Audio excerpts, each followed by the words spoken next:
Amalgama, un espacio en donde 6 amigas se conectan a través de experiencias e ideas, construyéndose unas a otras y a las que pueden escuchar mientras evolucionamos con el mundo.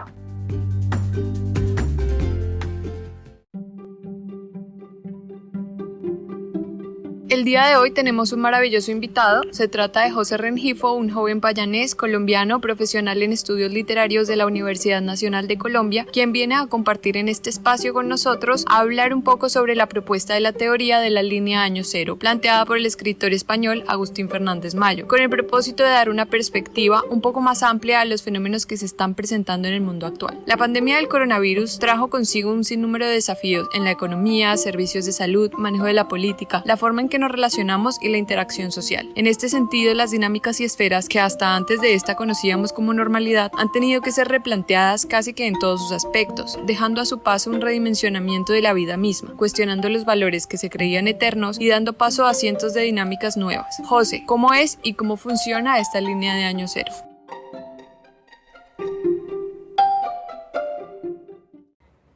Bueno, hola. La línea de Año Cero es básicamente una frontera que divide la ficción de los hechos. Eso quiere decir el campo que es especulativo, todo lo que nosotros imaginamos, soñamos y todo aquello que no necesita de nosotros y de nuestras explicaciones del mundo para estar en él. Digamos que este concepto que acuña Agustín Fernández Mayo entra en una discusión viejísima sobre qué es verdad y qué es mentira y trata además de superar la discusión plenamente moral sobre el asunto. ¿Por qué? Porque él dice que las líneas Año Cero son fundamentales para cualquier tipo de construcción de conocimiento, ya sea científica, artística, incluso ética, y en general todo tipo de producción cultural humana tiene que ver precisamente con el juego entre lo que es especulado, ficcionado o mentira y todo aquello que es un hecho o no necesita de nosotros para explicarse o estar en el mundo. Él pone un ejemplo muy ilustrativo que resumiré y para que podamos hacernos un poco a la idea de lo que él quiere exponer, y es el de los huesos de un dinosaurio que encuentra un equipo de arqueólogos y arqueólogas. Él dice que esos huesos de dinosaurio son el único hecho concreto material que nos demuestran, primero, de la existencia de estos animales y segundo, de cómo era su posible modo de vida en el mundo, cómo lucían, qué comían, etc. Entonces, lo que hace un equipo de investigadores o los interesados en entender mejor la vida de estos animales es usar ese hecho, esos huesos, y comenzar a rellenar las partes blandas, es decir, a imaginar a partir de otro conjunto de pistas y de señales y de deducciones cómo lucía este dinosaurio, qué comía, cómo se relacionaba, en qué espacios podía habitar y no, y construir un conocimiento a partir de ese juego de atravesar la línea de Año Cero hacia una zona oscura de especulación y volver a, digamos, a nuestro lado y estar continuamente en ese curso, digamos, transfronterizo. Bueno, lo que a mí me parece bonito de la línea Año Cero es que postula que la verdad, si es resultado de este viaje entre la línea Año Cero, entre estas zonas, no es totalmente objetiva nunca. La verdad es un conjunto complejo y contradictorio muchas veces de hechos y lecturas sobre esos hechos. Es decir, todo objeto en tanto que está en contacto con nosotras y es susceptible de ser especulado, ficcionado, integrado en narraciones, es un objeto que no es solamente su materialidad, sino también todos los símbolos, cargas emocionales que ponemos en ellos, en ellas, etcétera. Es decir, como herencia como de toda esta escuela de estudios del discurso en la historia, Fernández Mayo lo que propone es que la verdad muchas veces es perversa, o lo que entendemos como verdad muchas veces es perversa, porque es resultado de unos procesos muy concretos de violencia y de poder. Este clásico cliché, pero que es muy ilustrativo de la historia, la cuenta el ganador, o la ganadora, o el lado victorioso, y que tiene mucho sentido en tanto que la verdad del ganador normalmente tiende a establecerse sobre las otras verdades. Y los procesos sociales muchas veces tienen que ver con la apertura de esta verdad aparentemente rígida e inalterable, con discursos, con formas de vida, con sentimientos de personas y afectos que han sido excluidas de esa verdad, como resulta, por ejemplo, en los procesos decoloniales. La verdad que Occidente, con la que aplastó a nuestros territorios, no es la gran verdad, porque aquí hay un montón de poblaciones y de historias que pueden enriquecer precisamente esta verdad. De modo que la verdad sea más un campo de diálogo y no un campo de guerra, digámoslo, como muchas veces y constantemente hemos sentido a diario, incluso en nuestras familias. Cuando tu mamá te dice, hey, no es verdad que está bien, no sé, que te hagas la vasectomía, etcétera, que decidas vivir con alguien sin casarte, no sé, ese tipo de cosas que para ellas son una verdad inalterable, pueden convertirse en un espacio de guerra y de confrontación directa entre una y el otro lado. Y digamos que en términos exactos, ninguno tendría la la razón per se, si no hay un diálogo, si no se establece al menos una exposición como adecuada. Incluso para mí tendría que hacerse a través de éticas del cariño, de la ternura, del cuidado mutuo, para que esa verdad que parece inalterable pueda actualizarse y pueda ayudarnos a vivir el presente de una manera más amable y más sana. Me parece muy interesante lo que plantea José y me llama muchísimo la atención estos fundamentos, porque bueno, nosotros en nuestros anteriores episodios siempre hemos hablado pues de esto, que la verdad al final es relativa y que parte de constructos sociales que muchas veces pueden ser replanteados y desmitificados. Nosotros actualmente vivimos la era de la posmodernidad, donde las verdades absolutas empiezan a ser relativas. Cuestionamos a través de la tecnología de información y comunicación, donde el acceso a la información es mucho más fácil. Las nuevas generaciones tienen mucho más acceso a cuestionar, a criticar los absolutismos que por mucho tiempo, por ejemplo, por generaciones anteriores, fueron tomados como una verdad y no había nada que repensar, no había nada que reflexionar al respecto. Entonces esto es muy importante y creo que la ciencia es fundamental aquí, y aunque como planteas muchas veces se dan respuestas sobre ciertas hipótesis que muchas veces tratan de dar continuidad a una hegemonía de poder, lo importante aquí también es que la ciencia tiene un carácter de falibilidad y que siempre van a existir nuevas hipótesis, nuevos planteamientos que vienen a decir, bueno, ya va, es que creo que esto como fue contado no es tan así. Y vemos la historia como puede ser contado por Eduardo Galeano de alguna forma y por Carlos Rangel de otra. Y es la misma historia latinoamericana sobre nuestros procesos históricos y políticos. Entonces, bueno, gracias a la falibilidad, pues nosotros tenemos esta posibilidad. La ciencia es abierta, la academia es abierta y existen posibilidades de probar determinados hechos.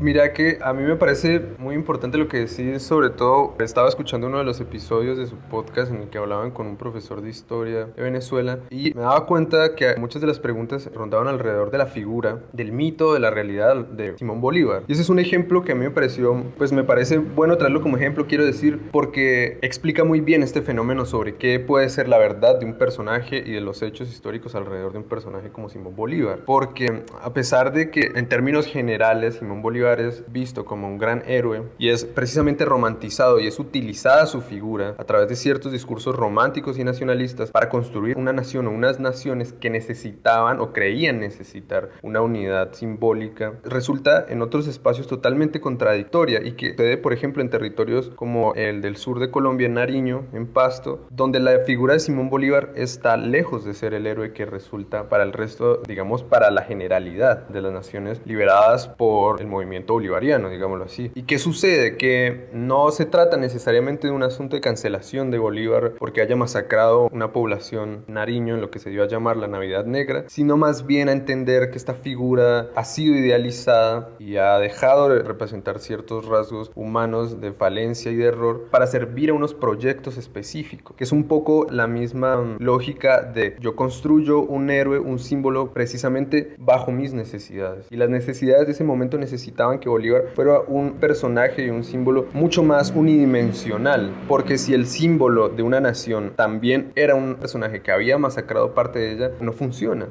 ese proyecto nacionalista. ¿Y qué sucede en posterior cuando nosotros hacemos esta lectura desde el presente? Que ese también es el asunto importante para Fernández Mayo en su teoría general de la basura, donde está el concepto de la línea año cero, y él dice, el asunto no es pensar el pasado en tanto pasado y el futuro en tanto futuro, porque no son el hueso, ¿sí me entienden? Es decir, nosotros vivimos en un constante hueso que es el presente, un asunto como muy zen también, vivir el ya y el ahora, y para nosotros es importante entender cómo Bolívar fue estructurado y cómo lo que era Bolívar y las contradicciones, crímenes y victorias y hechos loables de Bolívar pueden hacernos vivir mejor. ¿Cómo nos ayuda eso a entender que el proyecto de nación en un país como el colombiano, en el caso, pues es el que más tengo claro, es muy difícil de entender bajo la sola idea de unificación y centralidad descentralización de los poderes. Eso pone en duda precisamente la gran verdad de la unificación nacionalista, y esa gran duda es la misma duda que comparten muchas personas, por ejemplo, por el concepto de identidad. ¿Es posible precisamente creer que hay una identidad colombiana que agrupe a todas las pluralidades que participan del territorio o no? Y si la hay, ¿por qué se forzó a Simón Bolívar para que sirviera ese símbolo? Entonces es probable incluso que muchas de las cosas que se le achacan a Simón Bolívar ni siquiera hayan pasado, como suele pasar, por ejemplo, con el diario de Ana Frank, que se dieron cuenta que no, Ana Frank no lo escribió, que lo escribió su papá, y todo el mundo, ay no, qué triste. Eso no cambia el hecho de que sea una gran obra, de que el mismo libro presente unos problemas, o sea, actualice unos problemas concretos sobre el Holocausto y sobre el ser judío en esa época. El asunto es que ahora necesitamos reestructurar esos patrones, reestructurar las estructuras, valga la redundancia, que dan sentido a nosotros, a cómo nosotros vivimos el territorio. Y ahora una necesidad fundamental, al menos en Colombia, es precisamente establecer un campo de diálogo donde las pluralidades, la multiplicidad y lo diferente tenga un espacio y una agencia. Y la idea de nación romántica, heredada por supuesto de Occidente, con un ánimo nacionalista, no funciona para que eso se haga, porque necesitamos un espacio donde la paz pueda conversarse para construir un futuro, y necesitamos precisamente que haya, digamos, un campo de diálogo establecido, y las lecturas del pasado, del cual tenemos un hueso, son totalmente necesarias.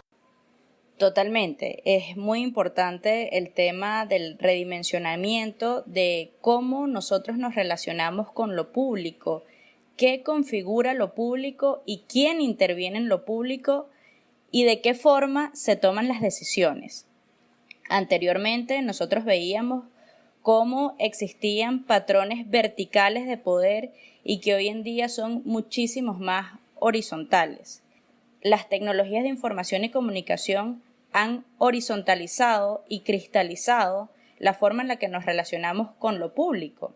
Y creo que aquí hay una ventana de oportunidad importante, porque incluso el rol de los partidos políticos ha transfigurado. Ya los partidos políticos no son los Whigs y Tories que nacieron en Inglaterra.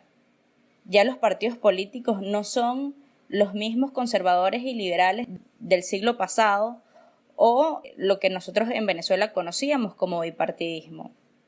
El rol de los partidos ha cambiado y además de eso han surgido nuevos movimientos sociales, nuevas agendas que persiguen causas y que tienen una nueva dimensión en lo político. Las organizaciones de la sociedad civil tienen un rol muy importante debido a esa deslegitimación o esa falta de capacidades que hoy en día los partidos políticos presentan, y pues viene un nuevo resurgimiento de los movimientos sociales que tienen una agenda política, que tienden una agenda pública.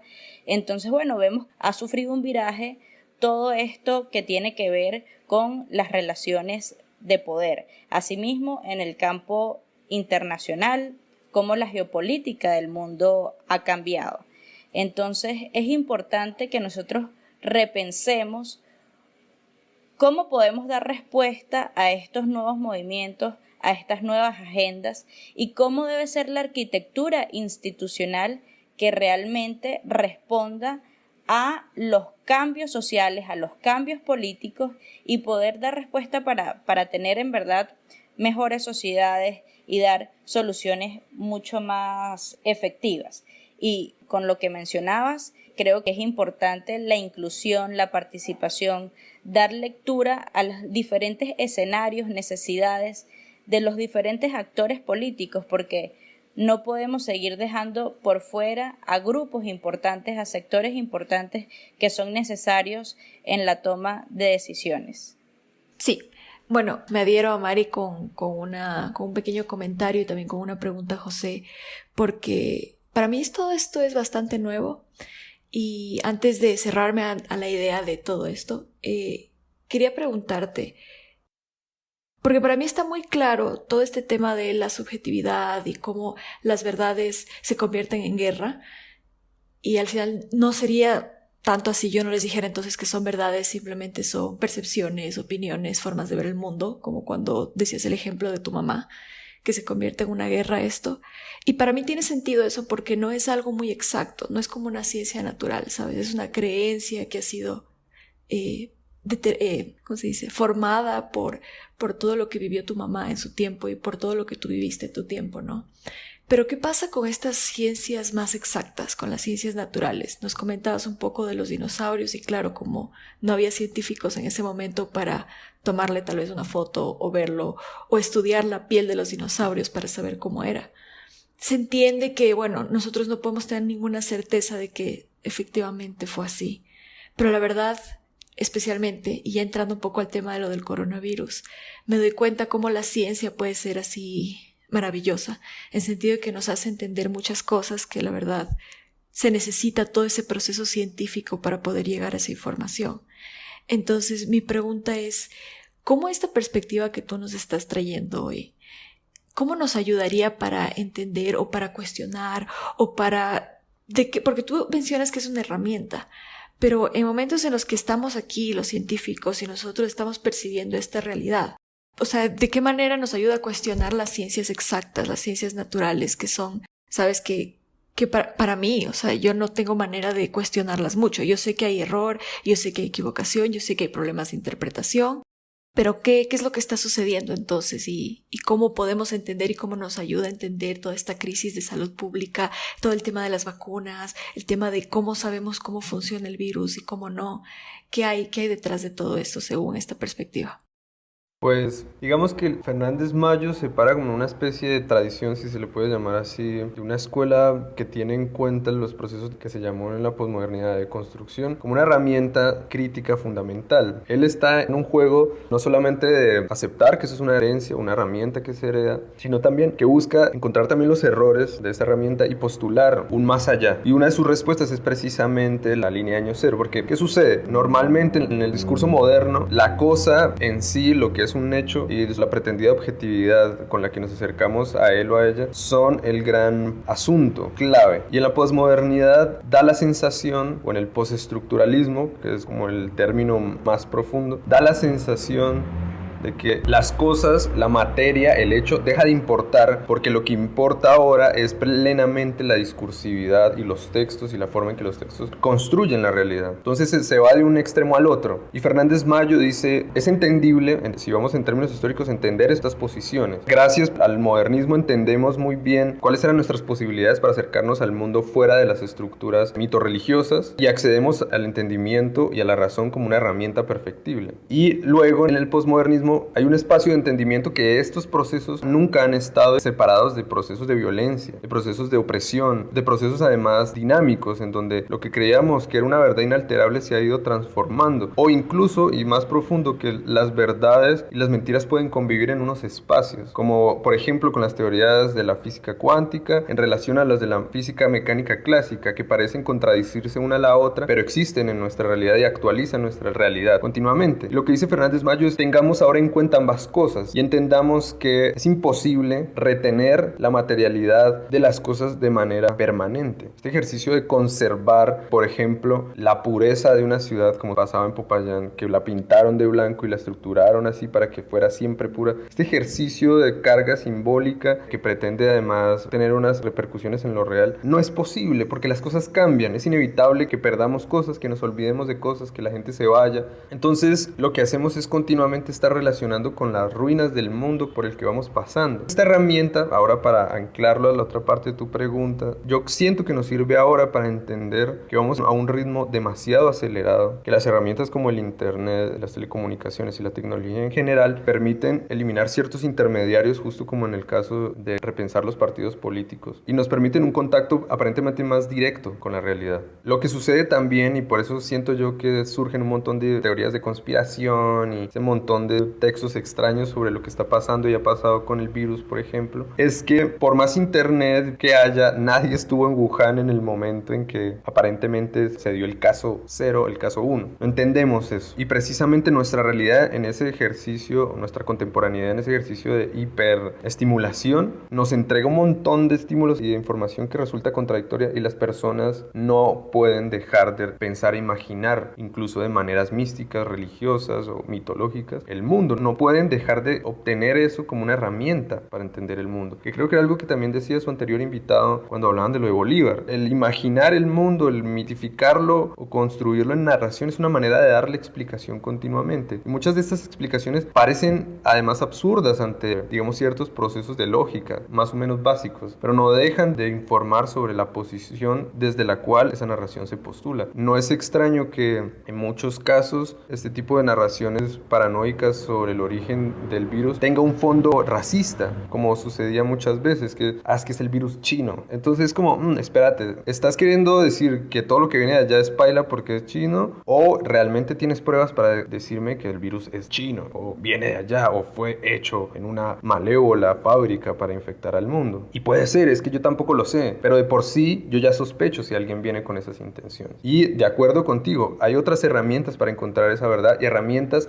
digamos, menos infectadas del juicio o de los prejuicios, mejor. El asunto es que esas herramientas están en manos de gente que tiene prejuicios, ¿sabes? O está en manos de gente que tiene plata. Y ciertas personas que no tienen plata o que no tienen el interés también no acceden a esas herramientas menos infectadas. También el asunto con esta teoría o con este modo de ver el mundo es que es imposible desvincular nuestros afectos, nuestras imaginaciones, nuestros juicios de las cosas con las que nos relacionamos. Por eso, por ejemplo, el tema del lenguaje inclusivo es tan complejo. Un primo me decía, bueno, pero es una estupidez, ¿por qué cambiar una X, una arroba? Yo decía, bueno, es que el lenguaje es más de lo que en términos estrictos es. El lenguaje también produce afecciones en los cuerpos y si yo uso el lenguaje de una manera que lastime a ciertos cuerpos, hay algo que yo puedo quizá mejorar o replantear, porque el lenguaje no simplemente es una camionetica en donde echa uno tierra y la manda a otro lado y descarga la tierra y descarga el mensaje y todo el mundo nice. No, el lenguaje es una construcción que ha pasado por procesos históricos y de violencia muy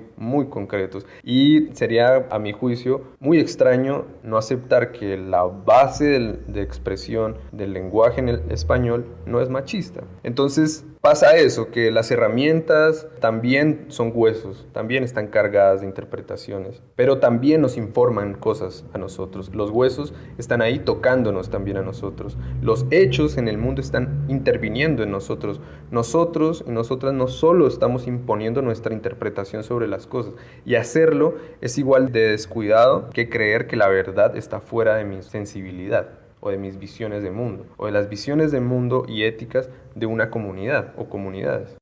Me llama un montón la atención todo esto que estamos hablando y me recuerda al crepúsculo de los ídolos, esta teoría planteada por Nietzsche, y también el redimensionamiento de los valores eternos, que en términos modernos podríamos hablar del manejo del dinero, del erario público y también del poder, y cómo se han transformado estas dinámicas de poder. Y no más basta con ver lo que ocurrió apenas hace una semana con esta página Reddit y Wall Street, y cómo un grupo de niños pequeños o jóvenes más bien pudieron transformar unas dinámicas que parecían estar en manos de unos pocos. Como generación, observo con mucha responsabilidad lo que estamos viviendo en primera fila, de primera mano, y es toda esta experiencia con el coronavirus. Nosotros estamos viviendo el dinosaurio, que en algún momento se convertirá en un hueso, y van a venir miles de interpretaciones que van a justificar dinámicas mundiales o sociales para enfrentar nuevos virus, nuevas pandemias y demás. Pero yo creo que es un reto bien grande para nosotros que estamos vivos en este presente. De momento, como lo decía José hace rato, tenemos nuestro hueso, que en este momento es el coronavirus. Ya se están dando miles de teorías, bien sea conspirativas, políticas, de todo tinte. Hay miles de teorías que están procurando entender qué es lo que estamos viviendo y cómo podemos enfrentarlo. Y pienso que es muy valioso cómo la población se está enterando. Tal vez en el pasado no eran muy conscientes o no éramos muy conscientes como sociedad de que teníamos la capacidad de transformar nuestras dinámicas para mejorar y para crear un bienestar social global. Pero hoy en día estamos siendo conscientes de que incluso al usar un tapabocas estamos no solamente cuidándonos, sino cuidando a los demás. Ahora, ¿cuál es el reto también para las personas que estamos vivas en este momento y para los que vienen para enfrentar esta línea de año cero que se nos viene y bueno, que ya estamos teniendo, para transformar las dinámicas políticas, no solamente para adecuar a nuestro favor, sino de la manera más objetiva? Y por objetivo me refiero, bueno, tenemos un virus letal, ¿cómo podemos reaccionar ante eso de la manera más objetiva objetiva, y por objetivo me refiero al mayor número de personas también. ¿Cómo podemos relacionarnos con esta realidad, bien sea o desde nuestros afectos o desde lo que nos hace mejor al cuerpo? ¿Cómo cuidarnos? ¿Cómo optimizar nuestra salud? ¿Cómo optimizar nuestra relación como sociedad? ¿Ustedes qué consideran que son los desafíos puntuales que se viven en sus regiones en este tipo de interpretación, y qué es lo que podemos o debemos hacer como sociedad? A mí me surge una pregunta. Yo estoy en China y en China el gobierno de Xi Jinping ahorita está tratando de proponer esta imagen de cómo era la dinastía Qing y cómo era todo el pasado de China, y tratando de que se vuelva a este pasado glorioso, y tratando de proponer esta idea de que China siempre ha sido una nación pacífica y de que ha ganado todo su poder por medios pacíficos, y porque su cultura siempre ha sido tan alta que los otros países han querido seguir, no han tenido que usar fuerza bruta. Y la pregunta que me viene es si, con todo el posmodernismo, y si no hay verdad absoluta, ¿cuál es también este riesgo de que se interpreten las verdades como se quiera, y se interprete el pasado como se quiera, y que lo puedan utilizar para vendernos lo que nos quieran vender? Y creo que ahora, con lo que hablaba Val, de que el poder está cambiando, quién tiene el poder y cómo se utiliza el poder y cómo las personas llegan al poder, creo que quizás eso quita un poco de ese peligro, pero creo que igual existe ese peligro de que pueden usar la verdad como ellos quieran, porque bueno, depende de quién tenga el poder de definir la verdad, pero si no hay una verdad absoluta, se puede moldear la realidad y hacer muchas cosas diferentes con ella. Lo hemos comentado, las narrativas pueden ser usadas a favor de las diferentes agendas políticas y a los beneficios e intereses de quienes gobiernan, ¿no? Entonces se construye todo un framework, todo un conjunto de valores y conceptos que son redimensionados y configurados a favor de los intereses del gobierno de turno o de ciertas agendas políticas. Ya lo hemos escuchado, Make America Great Again. Entonces, en estas mismas comillas, vamos a volver a los gloriosos años de China pacífica. Entonces, como también mencionamos, estamos en un plano geopolítico donde China persigue unos intereses hegemónicos mundiales, donde hay políticas expansionistas y donde estas mismas prácticas son reproducidas. Hay ciertos patrones políticos que no son filtrados por el lugar del mundo en el que se desarrollen, tanto en China como en Venezuela, como en Estados Unidos. Estas prácticas son utilizadas y pueden resultar a favor de una unificación o un proyecto político determinado, una cierta centralización, unificación de China como país, como nación. Resulta bastante interesante revisar, bueno, qué es lo que se está haciendo y cuáles son las prácticas utilizadas por los diferentes gobiernos. Con lo que mencionaba Nick, pues a mí me llama muchísimo la atención el tema de la búsqueda de la verdad. Y realmente desde tiempos remotos, la antigua Grecia, vemos a los filósofos Platón, Aristóteles, Parménides, y Parménides lo mencionaba, la búsqueda de la verdad, las vías para alcanzar qué es la verdad. Y él hablaba de la doxa, que era la opinión, que como puede decirte una mamá, mira, no vives con alguien antes de casarte porque eso no está bien, y eso entra en la opinión. Sin embargo, yo soy profundamente creyente en la ciencia y creo en las virtudes de la ciencia, y Aristóteles creó la categorización, luego Descartes dijo, ya va, las cosas no son totalmente relativas, hay verdades, entonces vamos a crear hipótesis. Surgió todo este movimiento en la raíz de la ciencia y se dio paso a la falibilidad y a los criterios científicos y a la sistematización de datos. Entonces, creo que si nosotros buscamos la verdad, pues hay mecanismos, hay categorías, pero siempre es importante revisar la lupa desde las que la vemos, las herramientas con las que contamos para aproximarnos a esta realidad. Y creo que es muy importante estas teorías de las que hoy nos habla José, porque bueno, replanteamos estas herramientas que tenemos y revisamos, bueno, cuáles son los criterios de la ciencia y cómo podemos mejorarla.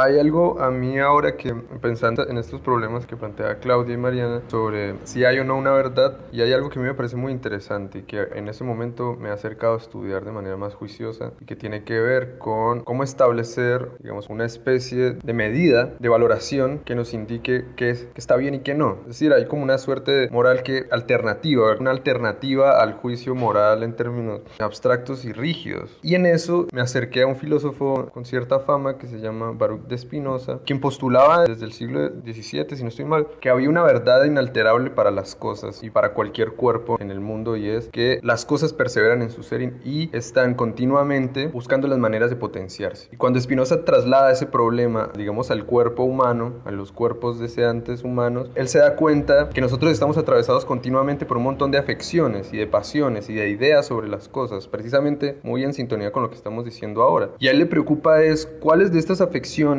cuáles de estas narraciones, cuáles de estos cuerpos hacen bien a mi cuerpo. Y no solamente bien en términos fisiológicos, que también es una gran unidad de medida, sino además cuál me hace más perfecto, dice él. Y no perfecto en términos positivos, me vuelvo cada vez más óptimo y más cercano a una máquina, sino me acerco a lo que él llama Dios, a una especie de conciencia de mis posibilidades como cuerpo, que tienen también una resonancia budista, zen, muy bonita.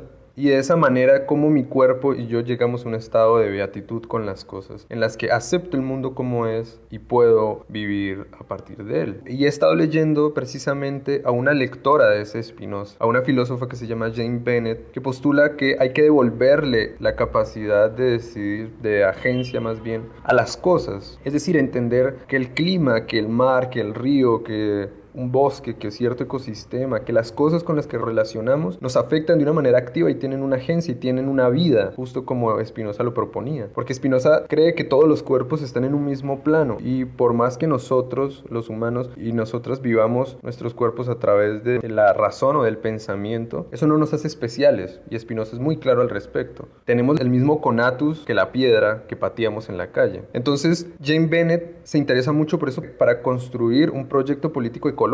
Lo que ella dice, la verdad ahora es que nosotros podamos vivir en armonía con el mundo sin destruirlo para que la vida sea posible y la vida humana, es decir, ella propone este ejercicio político para sobrevivir, para que la raza sobreviva porque el planeta seguramente sobrevivirá después de nuestra extinción si sucede. Somos una raza biológicamente muy inestable y muy débil además, podemos extinguirnos con cualquier cambio medio brusco en el ecosistema, pero somos muy persistentes, o da la sensación de que somos muy persistentes en general. Y lo que ella dice es construir una nueva forma de relacionarnos con las cosas como actantes, con el clima, con la basura que tiramos, con la forma en que se construyen nuestros aparatos, puede darnos pistas y vías para construir una política que permita un cuerpo sano, por eso lo de Spinoza vuelve, un cuerpo general que sobreviva a nuestro trato con el mundo. Y eso me parece muy importante y eso de alguna otra forma establece unas verdades más fijas sobre el asunto, a mi modo de ver, quiero decir.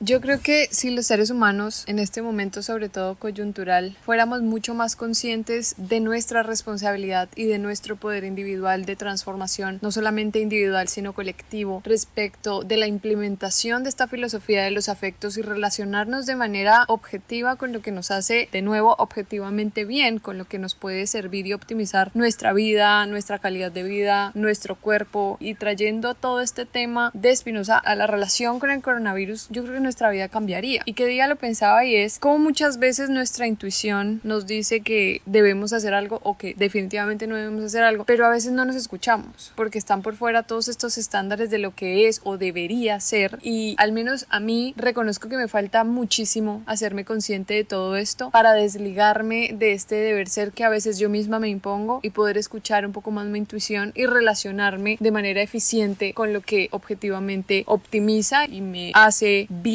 o realmente otorga un bienestar para mí. Y considero que esto es algo fundamental que deberíamos implementar en este momento coyuntural que estamos viviendo en cuanto a lo social, a lo político, a lo económico, a la salud, que se volvió lo esencial, que más bien reconocimos que era lo esencial, porque finalmente sin salud pues no podemos desarrollar las demás tareas. Sí, quería hacer dos acotaciones muy pequeñas, creo muy importantes. La primera es la idea de una ética del cuidado mutuo ahora en este asunto del COVID, que es muy necesaria y que se plantea para mí como una vía efectiva de relacionamiento, como una forma de vivir más responsable y más activa. No solamente cuidado con las personas, que pueden también ser infectadas por nuestras responsabilidades hacia nuestro cuerpo, sino también responsabilidad en nuestros espacios en los que habitamos, las cosas que manipulamos, etc. Y segundo, que esa línea año cero también nos divide o nos pone un límite de esta zona oscura. No todo esto es tan cándido como puede llegar a sonar, y eso es algo